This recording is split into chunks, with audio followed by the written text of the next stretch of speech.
like off the top, we have at least three laws that have passed that essentially make it harder for teachers to teach things. I mean, and to have books. What just characterize what's going on in Florida in a broad way relative to what you have seen in this space, as it were. Yeah, look, I mean, relative to what I've seen in this space, I have to say, you know, it remains pretty shocking to me what is happening here in our own country. We used to deal at Penn America with book bans. We'd have one or two a year. You know, a parent somewhere around the country would contact a librarian and ask that a book be taken off the shelf. We'd write a letter. Usually the book was put back. This is something categorically different. This is an assault on education, on the freedom to learn. It's ideologically driven. Look, I understand some of the roots of this, and I sympathize with the idea that some of the ways that we're instructing kids, you push the envelope further than parents and communities are comfortable with, that there are certain ideas and perspectives that feel off limits on particular campuses. It's hard to be a conservative on a college campus these days. And so that's legitimate. But to turn to legislation as the weapon of choice, which is what Governor DeSantis, the Florida legislature, has done, and to respond to informal censoriousness coming from the left with government mandated edicts that prohibit certain ideas and books from being taught in classrooms, that ups the ante. And that, to me, is inimical to the First Amendment and our freedom of speech. Where is that line? Because, I mean, I think, like, you know, a lot of these actions, and we'll go through, you know, what these laws actually do, and they sort of do two things, right? I mean, they do what is explicit, and then they have sort of this, almost this sort of like atmosphere around the law that functions as, you know, in chilling effect. And in some ways, that sort of like membrane around the law, because of its vagueness, has even a worse impact. But where is the line here? Like, where do we go from, you know, these college students with their political correctness is, you know, sort of is annoying and oppressive, you know, to me personally, because, you know, I can't express my ideas without criticism. And then where we cross the line into what is really sort of like genuinely, well, I don't want to say genuinely problematic, because although that's what I do feel, but is sort of like an abuse of authority. Like when we say things like authoritarian, you know, like where is that line for you coming, you know, from this space that you've worked in for years? Look, I think on all forms of infringement on freedom of speech sort of have that silencing effect, you know, whether it's speaking up in a classroom and saying something on transgender issues or on affirmative action or on reproductive rights that flouts the conventional wisdom. What we hear again and again from students is people fall silent. They're all looking at each other. No one will respond to you. And you feel ostracized and like you're an outcast. And you really think twice about bringing up that perspective next time.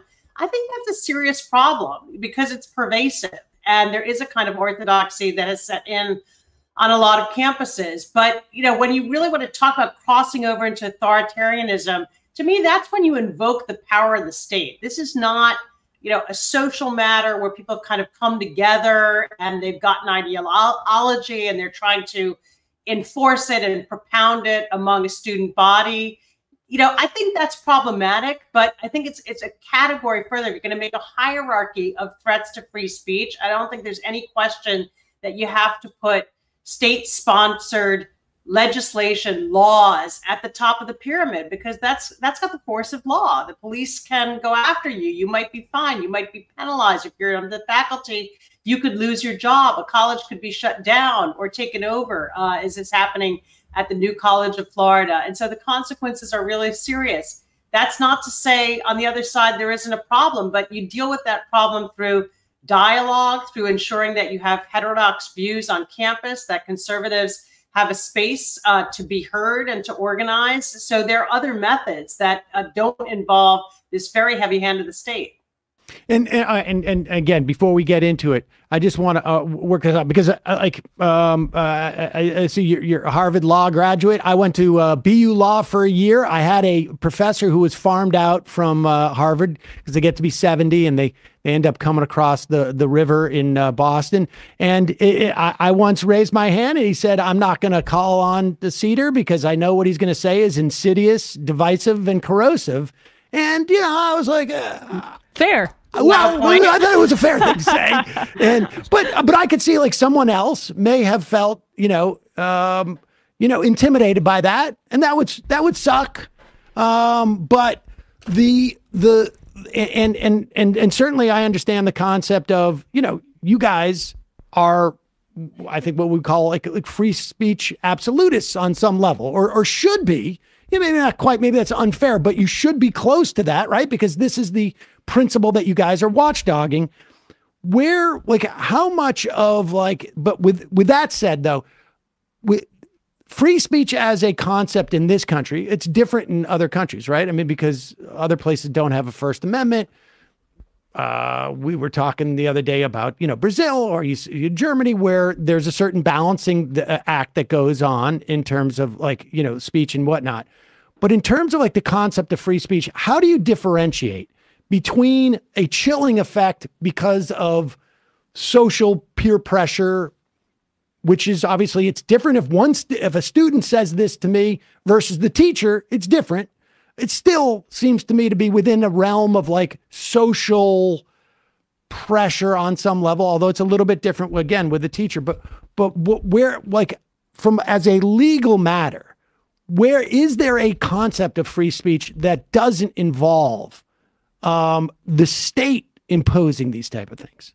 Yeah, I mean, it's a great question. Not really. I mean, under the First Amendment, the prohibition on infringements on whether it's press freedom, religious freedom, it all is directed at the state. So there's no prohibition on, you turning off the microphone right now and silencing me. You're free to do that. And so I would never. The underpinning, I hope you don't, but the underpinning, though, what I've thought a lot about is, well, why do we protect free speech in the first place? It's because we believe that a robust exchange and a kind of dynamism in our public discourse is beneficial. It drives forward democracy. It makes for a more creative society. It can be a catalyst for innovation. And if you think about those underlying benefits that derive from free speech, you realize that in order for those to flower, you need to do more than just keep the government out of it. You've got to foster an environment, particularly on a college campus, where there is a broad range of ideas, where people feel like they can ask the hard questions. They can challenge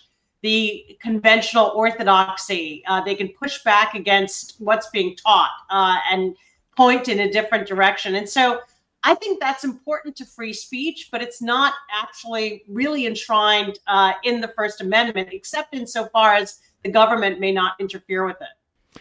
All right, let's go. Let's talk about what's going on in Florida, because I think it's really distressing. And I think that and certainly the sort of the atmosphere that it creates is certainly not conducive to that other part of the ideal of free speech, let's say. And so let's start with HB 1557, HB 7, HB 1467, the Parental Rights and Education Act. That's what people refer to colloquially as the Don't Say Gay law, the Stop Woke Act, which people don't even have to refer to it colloquially. That's the name, literally the name of the act, although it's W.O.K.E.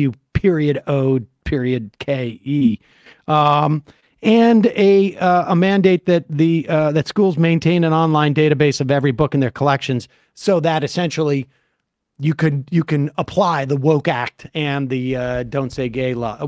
Will you walk us through what those do explicitly and don't do explicitly, but also what they do implicitly?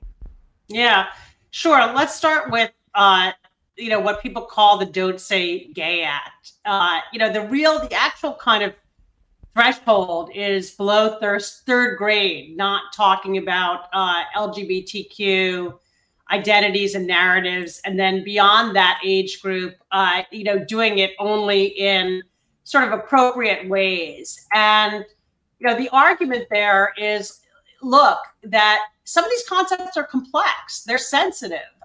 Kids may not be ready to consider the full spectrum of gender identity. Some parents may want a more conventional, traditional presentation of gender for young children, boys and girls, before you get into sort of the complexities that have emerged to the foreground in the last years and decades. And so at some level, I think a lot of people are sympathetic to the idea that this should be a measured process in schools. But what this law does, and I think you've said it very well, is it creates this chilling effect where there's a sense that any, if a child draws a picture of their same-sex parents, is that something, and the teacher puts it up in the classroom wall, and that sparks a discussion, do they then have to shut down that conversation or be at risk of a legal violation? And that's just a terrible position for a classroom teacher to be put in,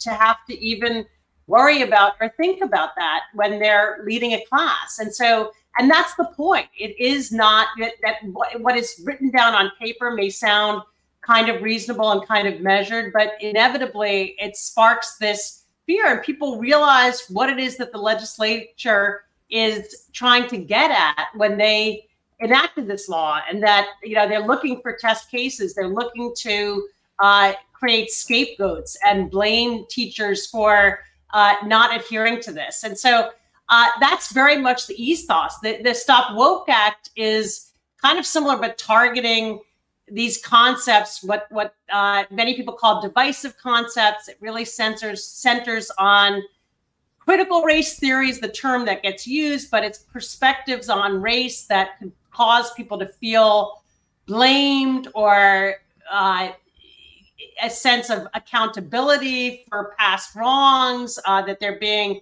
singled out or stigmatized because of their privilege, that their a sense of guilt is being fostered, and that these kinds of programs and teachings in school are prohibited. And this, of course, raises so many questions. This is really what is at the heart of the debate over the advanced placement African American studies issue, which has become a real flashpoint because of concerns that talking about the work of certain theorists in African American studies may cross the line into wokeness, which is now prohibited in the state of Florida. So there again, if you're teaching American history, if you're teaching race, if you're teaching a lesson on slavery, you're on notice that what you say and how you say it, and even the feelings, the subjective feelings that it creates in students, could jeopardize your position. And then finally, this mandate about books obviously is intended to send the message that you're being watched, that what is on the shelf is being watched and scrutinized, and don't make a false move or you're going to be in trouble.